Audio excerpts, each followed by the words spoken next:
দেখো এই টাইপসের অঙ্কগুলোকে আমরা কিভাবে সমাধান করব। একটি চিড়িয়াখানাতে বলছে কিছু পায়রা ও কিছু ঘোড়া আছে। বলছে উহাদের মাথা গুনলে 200 হয়, যদি পা গোনা হয় তখন হয়ে যাচ্ছে 580।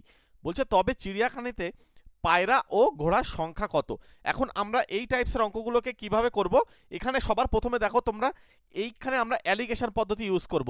মনে করো এখানে পায়রা রয়েছে, পায়রা আমরা যদি পুরো 200টাকেই যদি পায়রা ধরি, তাহলে পায়ের সংখ্যা কত হবে, 400 হয়ে যাবে, যেহেতু পায়রার দুটো করে পা। ঠিক আছে, এরপরে হচ্ছে আমাদের যদি ঘোড়া ধরি তাহলে হচ্ছে চারটে করে পা, তাহলে পুরো 200টাই যদি ঘোড়া ধরি তাহলে হচ্ছে 800। তাহলে এখানে আমাদের মোট যে পায়ের সংখ্যা সেটা আমরা এখানে লিখলাম, লিখে এদের মধ্যে বিয়োগ করে ফেলবো।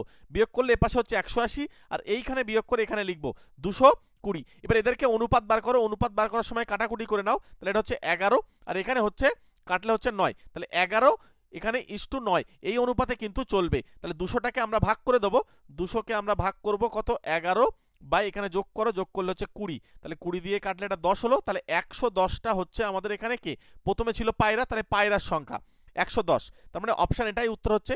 আর বাকিটা কে হবে 90, দেখো বাকিটা কিন্তু 90 হয়ে যাবে।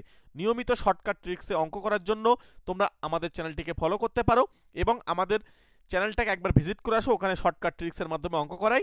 এবং তোমরা যদি মনে করো শর্টকাট ট্রিক্সের মাধ্যমে যে সমস্ত বই তোমাদের প্রয়োজন, তাহলে সেই বইগুলো আমরা ভিডিও ডেসক্রিপশন বক্সে দিয়ে রেখেছি, ওখান থেকে একবার ভিজিট করে আসতে পারো, বইগুলো দেখে নিয়ে নিতে পারো। চলো, প্রত্যেককে থ্যাংক ইউ।